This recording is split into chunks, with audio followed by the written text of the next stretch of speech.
Fantastic. Then, yeah, hello everyone. Thanks for having me here today. My name is Andrei Waitenko, and I'm a senior product manager at VMray.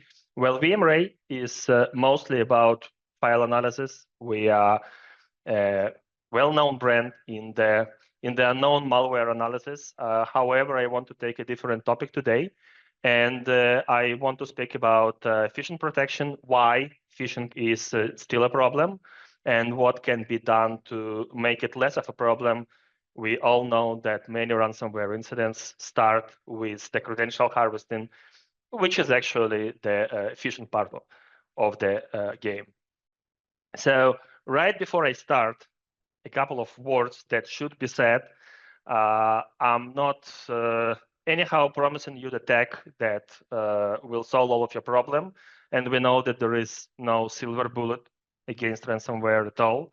If you want to be effective against ransomware, if you want to tackle it successfully, you need to continuously improve your entire security stack, your XDR program, your NDR program, your DLP, if you got DLP and all the rest of the things that you might have within your security stack. And that's how you can make yourself, let's call it, safer.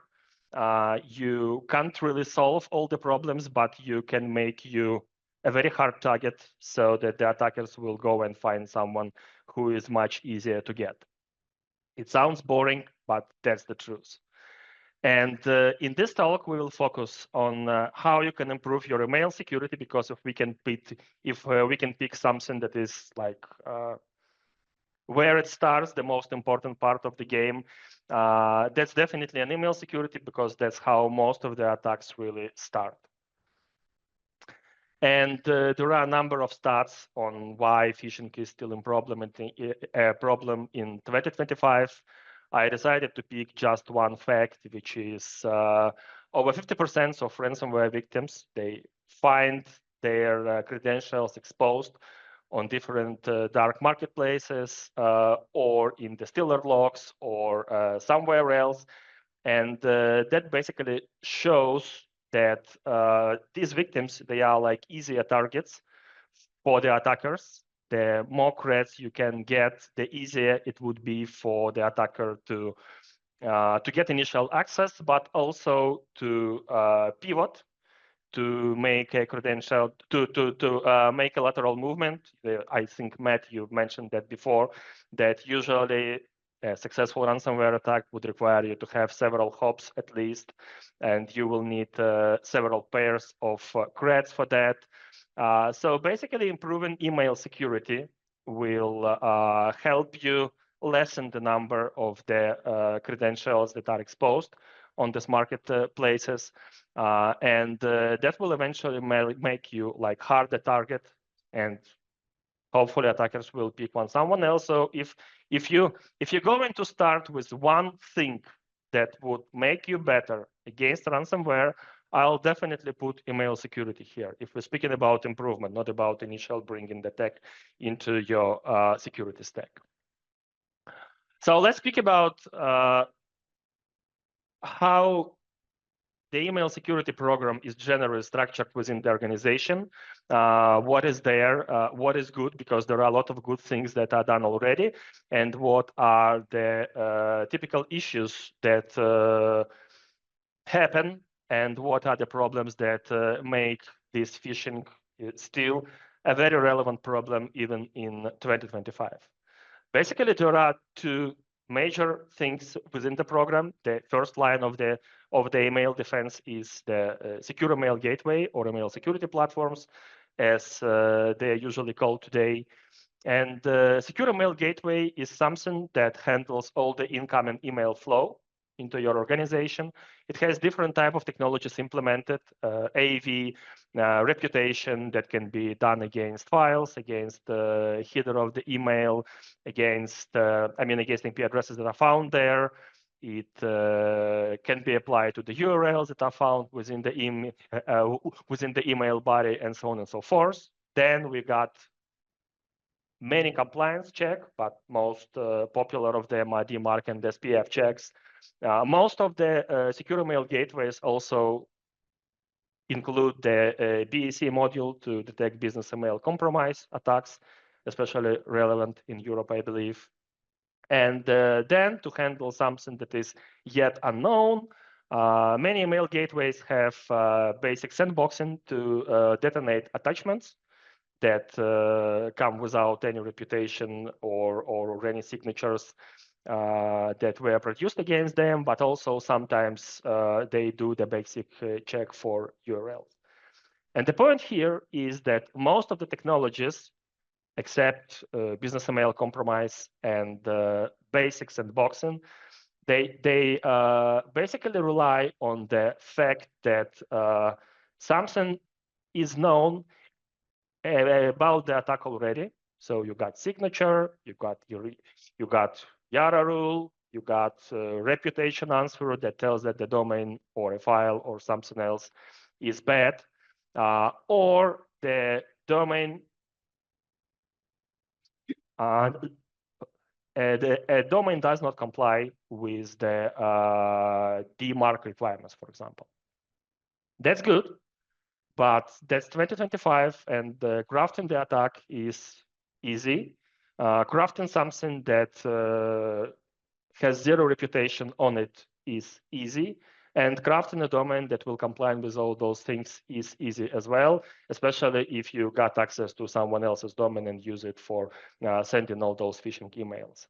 My point is that with such tech under the belt, SEX will be good against catching common threats, against catching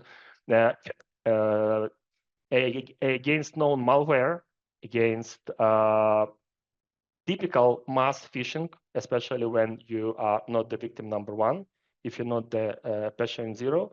However, when it comes to something novel, something that was not previously seen within the threat landscape by your security vendor, you will be much more vulnerable.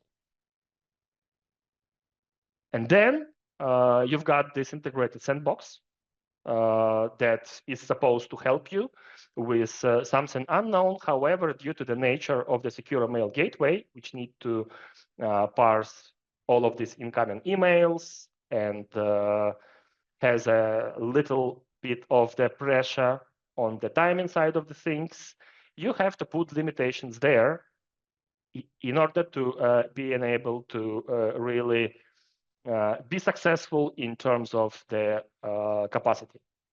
High volume input means that you have a very limited analysis time. High volume input means that you don't really invest into user simulation because you don't have time for that. You can check the initial URL. However, what we see more and more is that attackers are hiding the credential harvesting URL behind several steps. They have all sorts of tricks, and we will get into this in a sec, so that whatever is presented to the secure mail gateway's sandbox is something that looks very benign. However, humans, they see it as the first step of the chain that they need to proceed in order to get to their targets, and that's how most of the phishing attack happen. Let me jump into the couple of examples, like fake CAPTCHA, for example. User receives an email with the link to the Google Drive or OneDrive. Somehow the text really persuades him or her to click on the link. They click on the link, they see the CAPTCHA. And that's what exactly the secure mail gateway sandbox will see as well when it will open up this URL. But come on, this is a CAPTCHA.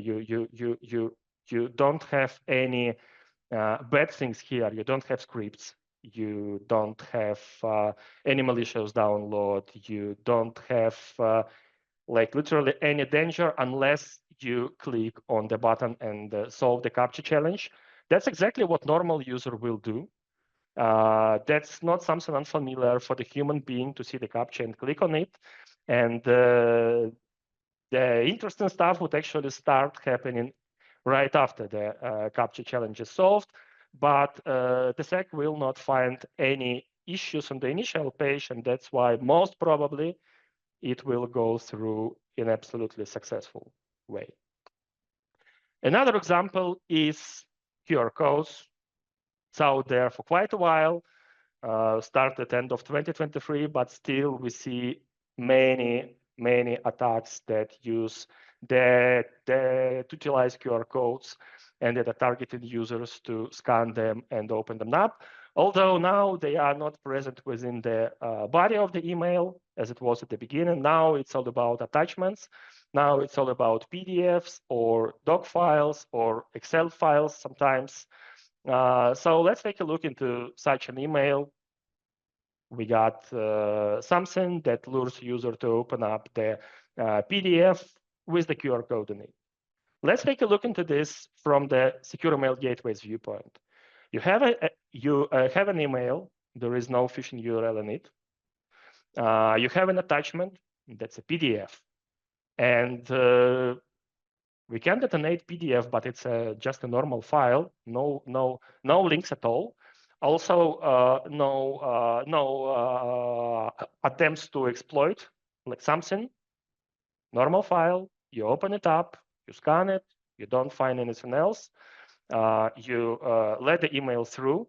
Then the users open it up, scans the QR code with the mobile phone, and here you go. You end up on the credit harvesting page where you happily provide your credentials, and the deal is done. Example number 3, we see a lot of different SVG-based phishing attacks, phishing campaigns these days. The point is that most of the community initially saw that SVG is something that looks like a picture. However, you can embed a lot of things into the SVG files. For example, you can put JavaScript into it.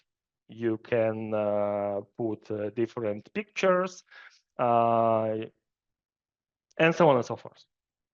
So the idea is that you are initially presented with some picture where you either need to provide credits or you are redirected to some other website where you ask for the credentials.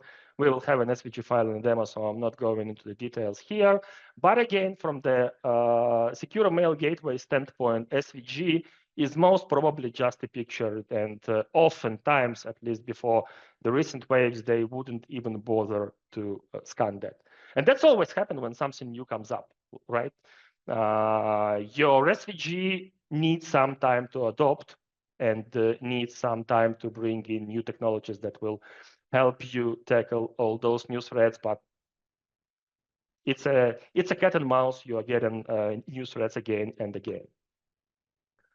The last example here is the click fix attacks. We started seeing this from late 2024, from the end of the last year. More or less the same with the it's more or less the same with the fake capture, but can be a little bit different. In this case, the user is asked to prove that he or she is a human by doing some easy steps. They need to press on Windows and then R and then Control and then V, which eventually makes them copy the content of the clipboard into the run, and then hit enter. And the trick here is the actual content of the clipboard, and that's usually where the payload is located. That's typically a PowerShell script that will download something, then start the backdoor, and so on and so on and so on. I was really surprised when I saw start of these campaigns initially, because I would say that it's much easier to report such an email into SecOps team, right? You just need to click button and then hit send.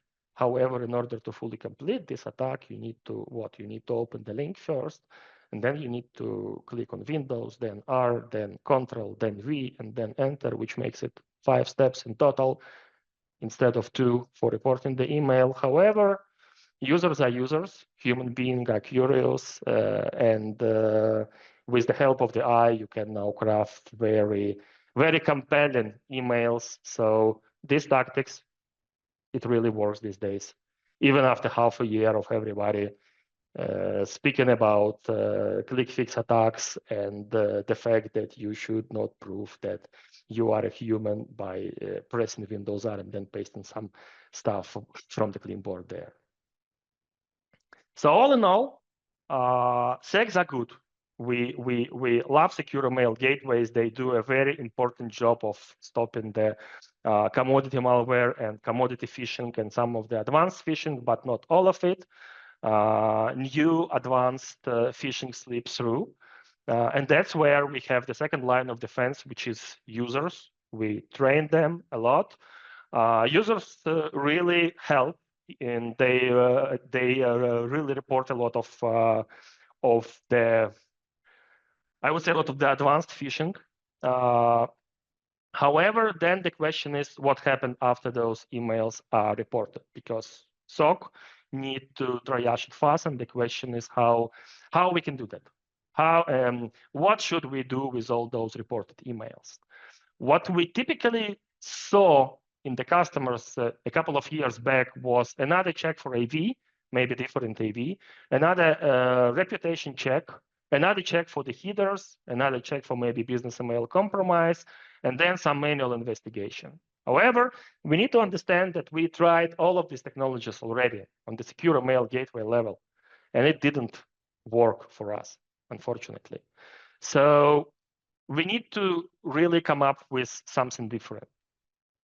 We can't do this manually as well, because if all the emails are opened up by human being analysts, I think that the team that would work on the reported emails will be too huge.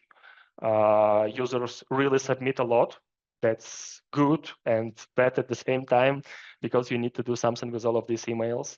And you can't really afford waiting for the result of this submission for too long, because first of all, the user who reported email may click. But I would say that also as well, you usually have users who did not report the same email, because the campaign usually targets several different individuals within the organization. You typically have a couple of people who did not report that email, and maybe they clicked, and maybe they got their credentials exposed already. So you really want to act fast. You want to block the domain. You want to delete those emails if they were not opened, and so on. So what are the potential solutions to that problem? First of all, you can really try with manual triage, but also many analysts want to do this within the sandbox because it's a safer environment, but that's really slow. You can really do this only for the most interesting cases. You can outsource triage of the reported emails to your MDR or email security vendor, and that works. That's a little bit expensive, but that works. However, some of the organizations can't really go for this because of the privacy rule. You never know what exactly would be submitted by a user. That can be something really sensitive. So maybe you don't want this information to go to some third party that will look into this. And then I put it here because we had many customers in the past that use that. You have a third option, which is let's ask VirusTotal. VirusTotal will help us. Well, it might work, however, still it doesn't solve all the concerns about the privacy. We know that the samples are exposed to the whole community after being submitted there. And also that's the subject for availability, because VirusTotal as the separate product will not be available soon. So that actually brings us to the ultimate reported phishing triage problem. Which is what automation can we bring into to separate noise from the threats? Because again, users report a lot. About 90% of what they report are benign emails. And we definitely want to get into the threat details in those emails that are threats as fast as we can. However, we still want to separate the noise and don't We don't want to block any good IPs. We don't want to block any good domains, and we want the normal business function as it should function. And we studied that a lot. We made several attempts to create a machine that will triage those emails, or that will analyze the URLs instead of the human analyst. And at the end of the day, we came up with a separate product. Again, at VMRay, we are pretty known at great malware analysis. We are capable of uncovering sophisticated behavior, and we are capable of dealing with the malware, which is totally unknown to the community. We sort of pivoted into URLs as well, and we created a product that is capable of behaving like a normal human being and passing all the phishing chain by clicking next, solving captures, and so on, as the normal human being will do. And then actually making a decision whether the page that we are seeing is a credential harvesting page, or that's the normal login form that the IT has posted with some different address for some reason. The value of the product is called final verdict. The value of the product is basically that we significantly decrease the mean time to verdict for the URL or an attachment that we get. We cut the false positives, obviously, but what is more important is that we significantly reduce the credential exposure on the dark web, because with the final verdict, you can really respond faster, as well as, we put all the pressure off the shoulders of the SecOps team.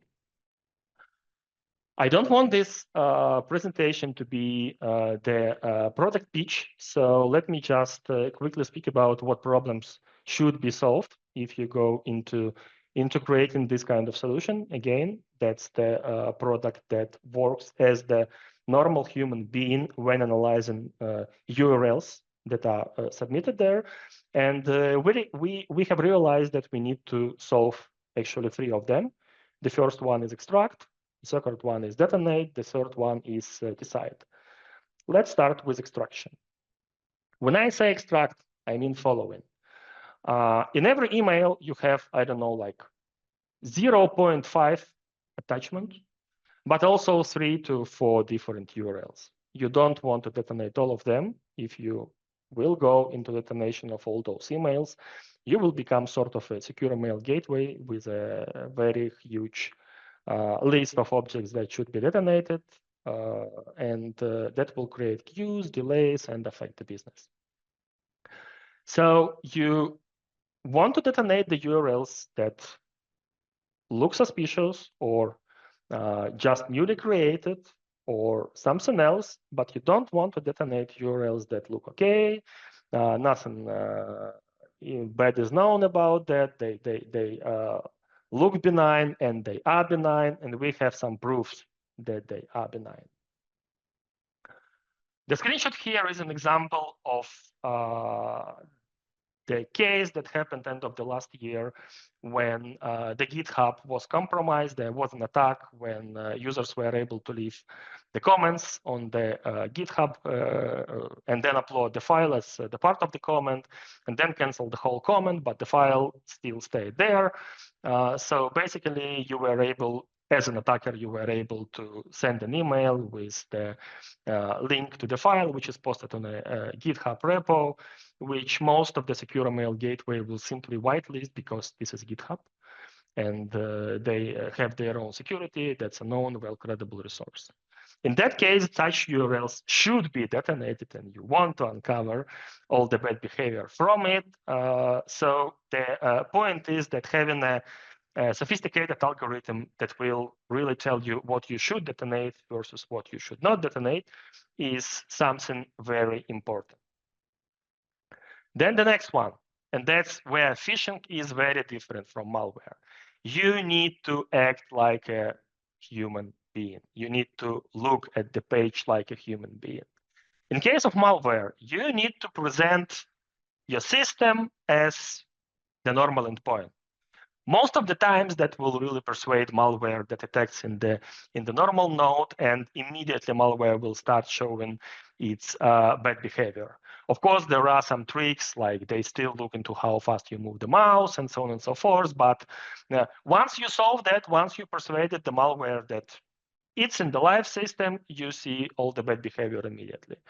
Here, you have it a little bit differently.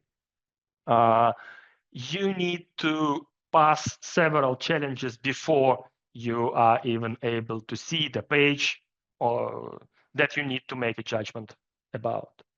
And we built up separate technology. It's called adaptive browser simulation. For URL analysis, we have the same one for file analysis. Basically, this is our artificial human being that is capable of solving fake captcha challenges, that is capable of properly processing the clipboard content to extract the PowerShell scripts, also detonating them, that is capable of scanning and processing QR codes, extracting them not from the body, but also from the attachments, even if they are blurred, and normal sec does not recognize them as the QR codes, that is capable of opening links and clicking on the files on a Dropbox, because we see a lot of these things, and so on, and so on, and so on. We really see a lot of different ways to fool email gateways.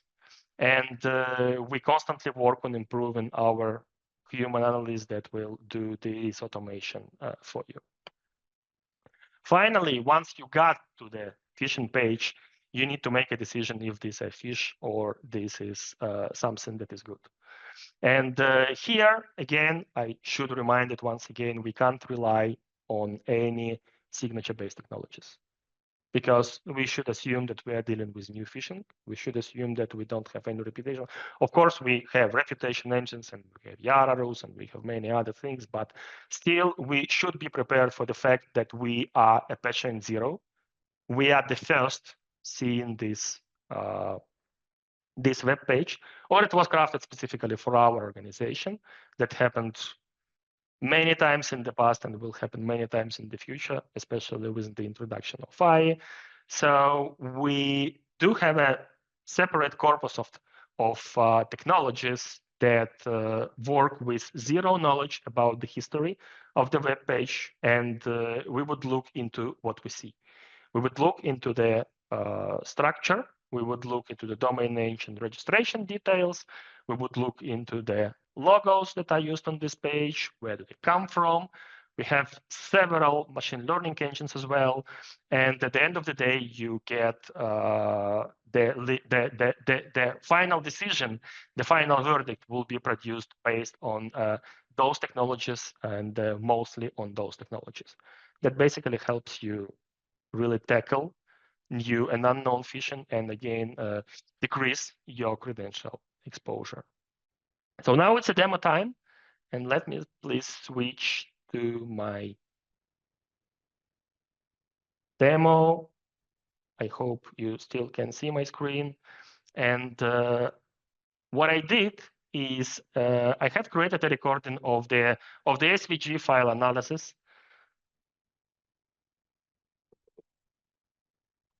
We do have reputation services, as I told you, but I have decided that we don't want to go into this. We will purely rely on what we have built.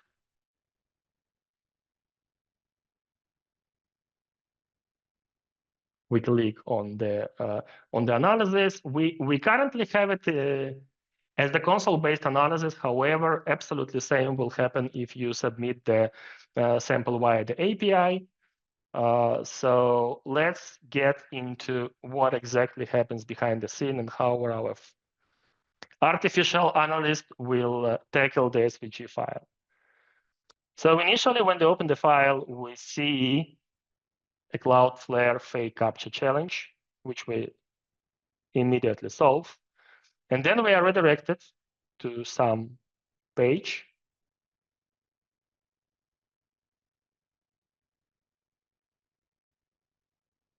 That looks like a fake voicemail. You receive a voicemail, you need to click on it, and that's exactly what is done again by our artificial user. And then, oops, you are at the Microsoft login form. And by the way, I got this sample from the VirusTotal. So you can eventually expose your email addresses even by submitting SVG files there. So do this really carefully. That's definitely a fake login page, also posted somewhere else. Again, I simply recorded the demo for the purposes of the webinar. All the same things will happen if you submit it from your SOAR. All the same things will happen if you submit it from your other tools, from your security stack. Let's look into what we've got. First of all, we make a decision this is phishing. Now let's look into why. We did not use any reputation checks to make this decision. We saw that the page is a login page. We saw that the page uses branding images of popular online services, in this case, Microsoft. We have even recognized that the page is a Microsoft login form after all these moves and transitions. And at the end of the day, our machine learning model has acquired everything that was put into it within the analysis window and made a decision. So again, captcha challenge solved automatically. Fake voicemail solved automatically. Microsoft login form finally uncovered, and this is a bad thing. All of this happened without any user assistance. All of this happened automatically. You submit from your SOAR, you get exactly the same result. You don't need even to go for the live session. And that's a funny thing because a typical story initially, many customers really want to do manual analysis with us. They start with the manual use case. They ask different questions about how to properly interact with the sample during the live session. But then they see that all of that can be done with no intervention, and they eventually move to automating their analysis and making VMware a part of their security stack. I'm done with the presentation. Thank you very much.